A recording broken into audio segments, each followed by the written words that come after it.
भारत जो है वो फर्स्ट सेंचुरी में 33% यानी 1/3 इकोनॉमी पूरे ग्लोब की थी। हम अंग्रेजी पढ़ेंगे तभी विकसित होंगे, इस मिथ को वही मानते हैं जो अपनी ट्रेडिशन को नहीं जानते। 2020 की जो नई शिक्षा नीति है, सबसे पहला उसमें यही है कि शिक्षा भारतीय भाषाओं में। जो लोग कहते हैं कि यहाँ ब्राह्मण ने डोमिनेट किया, तो वो पहले ये दिखाएं कि उनका जो आधारभूत ग्रंथ है उसमें किस किस का योगदान है। हम दिखाते हैं वेद में क्या है। वेद में 27 ऋषिकाएं हैं। वो थॉट जो है उसको ब्राह्मणिज्म तो कह ही नहीं सकते। ये एक बिल्कुल जो बायस्ड रूप में आरोप करके जो ये चीज़ को, ये सब मैकोलियन एजुकेशन के लोग हैं, वो प्लान्ड वे में आगे बढ़ाए हैं। दुनिया में विश्वविद्यालय क्या चीज़ है ये तो भारत ने सिखाया है, क्योंकि दुनिया में दूसरी जगह जब लोग इतना फॉर्मल एजुकेशन के बारे में समझते भी नहीं थे, तब यहाँ विश्वविद्यालय विकसित रूप में था। मैकोलियन एजुकेशन के बाद थोड़ा प्रभावित हुआ है, लेकिन अब जब की नई सरकार या सोच आई है तो अपनी परंपरा फिर से जीवंत होती हुई प्रतीत हो रही है।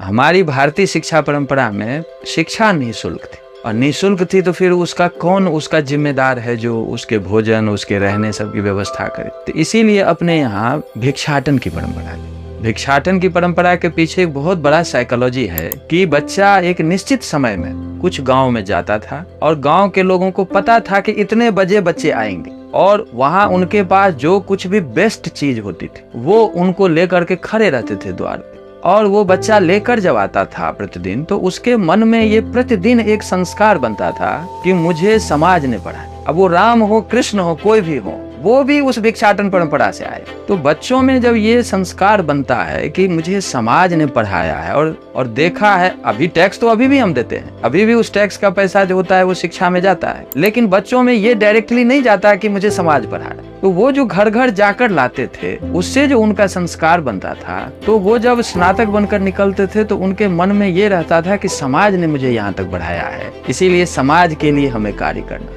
आज जो हम थोड़ा प्रोफेशनल बनाते जा रहे हैं कि ये हम इतनी फीस पहले से तय कर देते हैं, तो जो व्यक्ति इतनी फी देके वो जैसे भी हो, उसके पास हो या कर्ज लेकर करे, लोन की हम बात कर रहे हैं कि हम लोन देंगे तुम पढ़ो, तो वो जो पढ़ के निकलेगा वो समाज उसके सामने नहीं है। उसके सामने वो लोन में लिया हुआ पैसा है, उसके सामने वो पूरी फीस है कि इतनी फीस मैंने चुकाई है और इसका मुझे आगे जो भी है वो उसका चक्रवृद्धि ब्याज समेत हमें लेना है।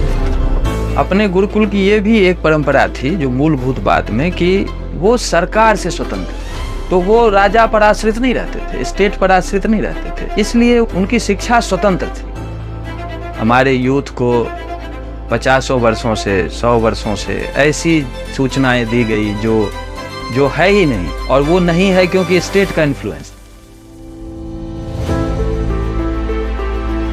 कि दुनिया में हम कहते हैं ना, रोम है, हम मिस्र है, बड़े बड़े अपने को क्लेम करते हैं कि हम बहुत बड़ी सिविलाइजेशन है, संस्कृति है। मैं कोरिया की भी बात कर रहा हूँ। आज कोरिया में जो यूथ है, यूथ को पता ही नहीं कि जो हम क्या थे। उनका जो शमानिज्म, उनका जो बाद में ताओइज्म या अपने बाद में जो बुद्धिज्म आदि गया है, तो आज बहुत सारे यूथ को पता ही नहीं। 60% से ज्यादा तो वो क्रिश्चियन हो चुके हैं, और क्रिश्चियन हो चुके हैं तो वो बिल्कुल अपनी परंपरा से कट गए। तो बहुत सारी बड़ी बड़ी जो संस्कृतियां हैं वो क्यों नहीं कंटिन्यू कर पा, क्योंकि जब वो स्टेट से इन्फ्लुएंस्ड होते हैं तो वो फिर अपनी ज्ञान को यथावत आगे नहीं बढ़ा पाते।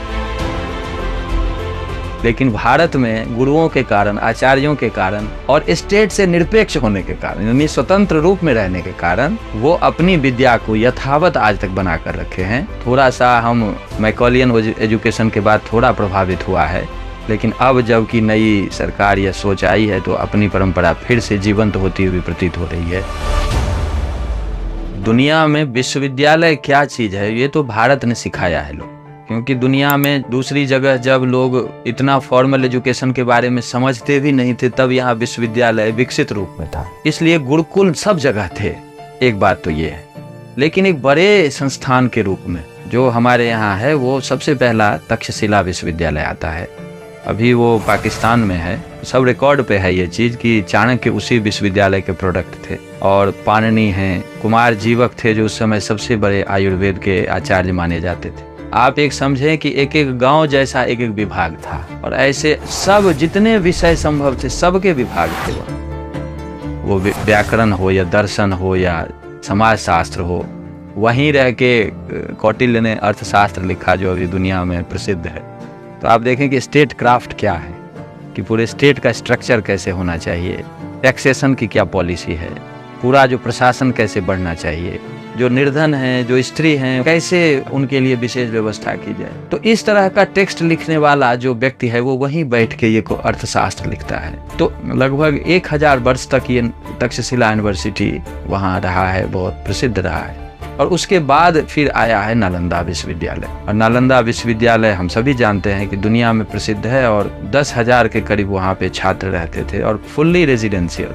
और वहाँ बहुत बड़ा बड़ा पुस्तकालय, कई फ्लोर की बिल्डिंग, और उसके बाद लगभग 1000 के आसपास वहाँ आचार्य रहते थे, और एंट्रेंस एग्जाम के थ्रू एडमिशन होता था। और इसके बाद वहाँ से एक छात्र निकलते थे, और इन विश्वविद्यालयों में दुनिया से लोग पढ़ने आते थे, ये सब रिकॉर्ड पे। और दुनिया से आते थे, पढ़ते थे, और अपने देश जाते थे तो उनको अच्छा पद मिलता था। जैसे आज हम देख रहे हैं कि हम टीचर का जो CV देखते हैं तो कहते हैं कि ये हार्वर्ड से आया या नहीं, या पेंसिल्वेनिया से आया या नहीं, या MIT से आया कि नहीं। तो आज जैसे वहाँ की डिग्री हमारे शिक्षक के लिए एक बहुत बड़ी चीज मानी जाती है, वैसे कभी ऐसा समय था कि भारत से जब डिग्री कोई ले जाता था तो उसको देश में बहुत बड़ा सम्मान मिलता था, और इन सब का उल्लेख सबने किया। तो भारत की जब से संस्कृति और सभ्यता है तब से ज्ञान ही केंद्र में।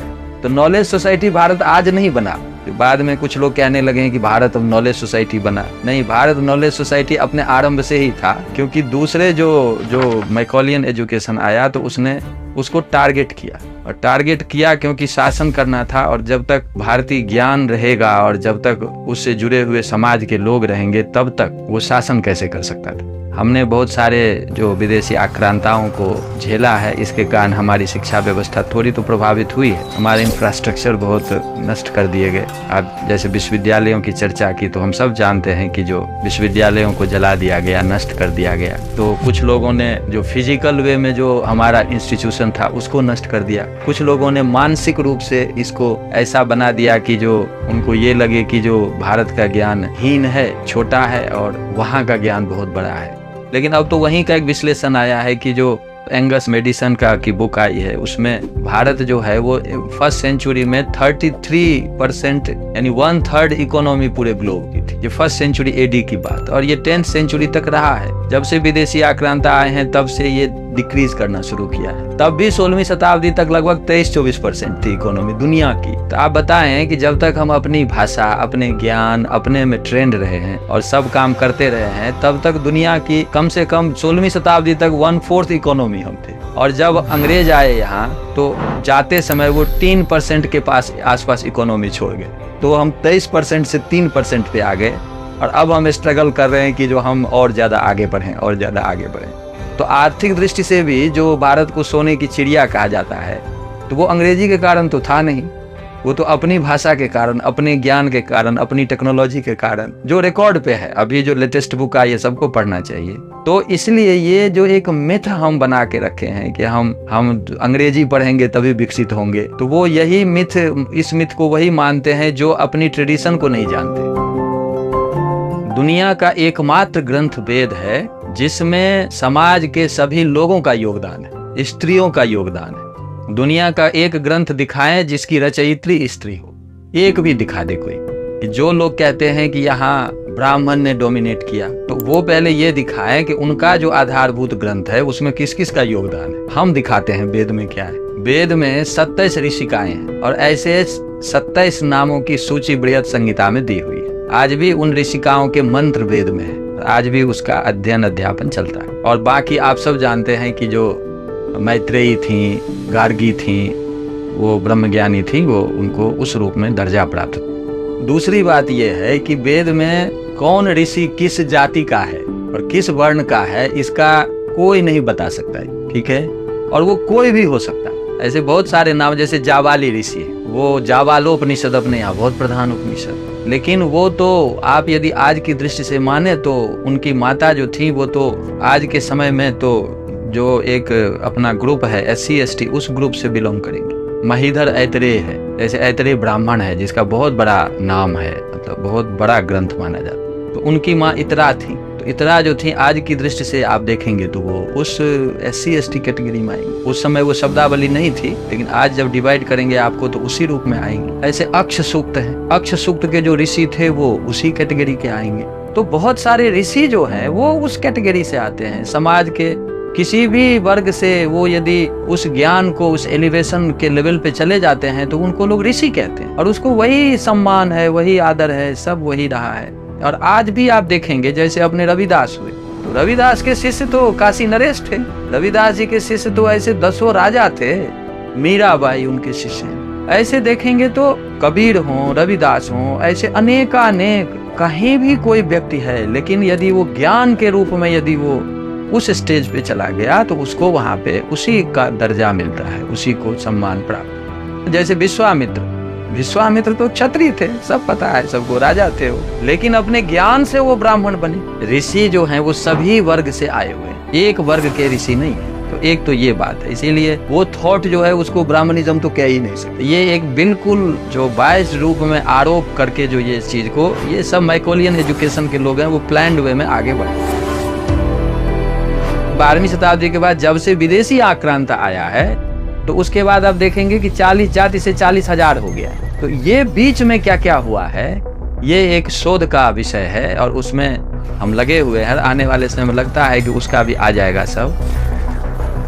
तो एक ये भी एक रेखा है कि 12वीं शताब्दी से पहले और 12वीं शताब्दी के बाद वर्ण और जाति का क्या कॉन्सेप्ट, ठीक है, लेकिन कास्ट कहीं नहीं है। कास्ट तो पोर्चुगीज शब्द है, और सबसे बड़ी बात है कि अपनी शब्दावली को भूलने के कारण हम अपने विचार से कट गए हैं, और जो विचार आज मैकोलियन एजुकेशन के रूप में है उसी को हम सर्वोच्च विचार समझते हैं। और भी कई चीज हम पाल रखे, जैसे मैं एक उदाहरण देना, भी स्वामी विवेकानंद जी ने इसका उल्लेख किया कि अब हम देखिए कि हम स्त्री के नाम में हम पुरुष का सरनेम लगाते हैं ना। जब भी होता है तो हम कहेंगे कि ये मिस्टर, ये मिसेज, ये भारतीय परंपरा है क्या? आप अपनी माता जी और दादी जी को याद करें, उनके नाम के पीछे कभी हस्बैंड का सरनेम लगा था? कभी नहीं लगता। हमारे यहाँ तो देवी लगाते थे, मेरी माता जी के नाम के पीछे देवी लगा है, मेरे पिताजी का सरनेम तो कहीं नहीं लगा, कहीं नहीं था। हमारी ये ट्रेडिशन ही नहीं है कि हम पति के सरनेम से हम स्त्री के नाम को जोड़ दें, कहीं नहीं। सबका इंडिपेंडेंट नाम रहा है, इंडिपेंडेंट उसकी पर्सनैलिटी रही। तो ऐसे अनेक बातें हैं जहां हम अपनी भाषा नहीं सीखने के कारण, ज्ञान से नहीं युक्त होने के कारण ऐसा काम कर रहे हैं जो हमारे यहाँ कभी था ही नहीं।